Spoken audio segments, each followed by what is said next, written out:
বাংলাদেশ দলের নিরাপত্তা ১,০০০ পুলিশ ও ১০০ ক্যামেরা। তো প্রিয় বন্ধুরা, খেলাধুলা বিষয়ক সকল তথ্য পেতে চ্যানেলটি সাবস্ক্রাইব করে রাখুন এবং বেল আইকনটি অন করে দিন। চেন্নাই থেকে দিল্লি হয়ে কানপুরে পুরো যাত্রাপথে ভারত সিরিজ কাভার করতে আসা বাংলাদেশের সাংবাদিকদের মাথায় ঘুরপাক খাচ্ছিল অখিল হিন্দু মহাসভার হুমকি। কানপুরে বাংলাদেশ ভারত টেস্ট হতে দেবে না বলেছে সংগঠনটি। গত পরশু গ্রিন পার্ক স্টেডিয়ামের রাস্তায় তাদের আগুন জ্বালিয়ে প্রতিবাদের খবর যাত্রাপথেই জেনেছেন অনেকে। সংখ্যাটা আরও বাড়ে কানপুরে পৌঁছানোর পর। আগে থেকেই বুকিং করে রাখা হোটেলও বাংলাদেশের পাসপোর্টধারী কাউকে রুম দিচ্ছিল না। বাধ্য হয়ে অনেকে কানপুরের মুসলিম মালিকানাধীন হোটেলে উঠেছেন। বাংলাদেশ দলের ভারত সিরিজ সূচি নিশ্চিত হওয়ার পর থেকেই আলোচনায় অখিল হিন্দু মহাসভা। বাংলাদেশে হিন্দু সম্প্রদায়ের উপর নিপীড়ন হচ্ছে বলে তাদের দাবি।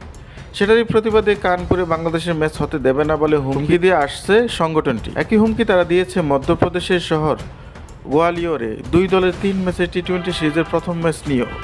এমন পরিস্থিতিতে আজ গ্রিন পার্ক স্টেডিয়ামের সামনে কঠোর নিরাপত্তার চোখে পড়ল। মাঠের ভিতরেও পুলিশের ভিড়। সিরিজ কাভার করতে আসা ভারতীয় সাংবাদিকরাও নিরাপত্তা ব্যবস্থা নিয়ে বেশ কৌতূহলী। তারা পুলিশ কর্মকর্তাদের সঙ্গে কথা বলেছেন। শুক্রবার থেকে শুরু টেস্ট ম্যাচ আয়োজনের জন্য কী নিরাপত্তা ব্যবস্থা নেওয়া হয়েছে তা জানতে চাইছেন। তবে হিন্দু মহাসভা কোনো হামলা করতে পারে এমন শঙ্কা উড়িয়ে দিচ্ছেন স্থানীয় পুলিশ বিভাগ। এ নিয়ে ভারতীয় সাংবাদিককে এক পুলিশ কর্মকর্তা হিন্দিতে যা বললেন তার অনুবাদ, দুটি লাঠি পড়লেই দেখবেন সব ঠিক। গ্রিন পার্ক স্টেডিয়ামে নেমে তখন অনুশীলন করেছিল বাংলাদেশ দল। দূর থেকে নেট ৩টির দিকে তাকিয়ে অবশ্য খেলোয়াড়দের খুঁজে পেতে কষ্টই হচ্ছিল। শুধু নেট বলার আর পুলিশই চোখে পড়ছিল।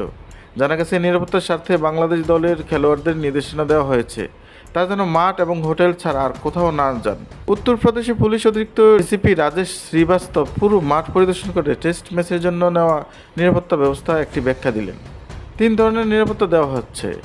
একটি হচ্ছে আইসোলিয়েশন কর্ডন, যেটি মাঠ, পিচ ও গুরুত্বপূর্ণ এলাকায় নিরাপত্তা দিচ্ছে। বাকি দুটির মাধ্যমে প্যাভিলিয়ন ও স্টেডিয়ামের রাস্তা সহ আশেপাশের এলাকায় নিরাপত্তা দেওয়া হচ্ছে। প্রতিটি কর্ডনই ৩-৪টি ভাগে বিভক্ত। কাজ করছে ১,০০০ পুলিশ, ক্যামেরা রয়েছে ১০০-এর মতো। অখিল হিন্দু মহাসভার হুমকি নিয়ে তাকে খুব একটা উদ্বিগ্ন মনে হলো না। হুমকি নিয়ে অনেক ধরনের তথ্য আছে, এগুলো কিছু বলা যাচ্ছে না। বিভিন্ন গোয়েন্দা সংস্থা কাজ করছে। উত্তরপ্রদেশের পুলিশের নিজস্ব মানের নিরাপত্তা দেওয়া হচ্ছে। এগুলো ফাঁকি দিয়ে কিছু করা অসম্ভব, তাই বলতে পারি কোনো উদ্বেগ নেই। অনুশীলন শেষে সংবাদ সম্মেলনে বাংলাদেশ দলের কোচ চন্ডিকা হাথুরু সিংহকে অন্যান্য প্রশ্নের সঙ্গে করা হয়েছে নিরাপত্তা সংক্রান্ত প্রশ্ন। অবশ্য এ ব্যাপারে ভারতীয় ক্রিকেট বোর্ডের বিসিসিআইয়ের উপর পূর্ণ আস্থা আছে তার। নিরাপত্তা নিয়ে আমরা বিসিসিআইয়ের উপর আস্থা রাখছি, আমরা চিন্তিত নই।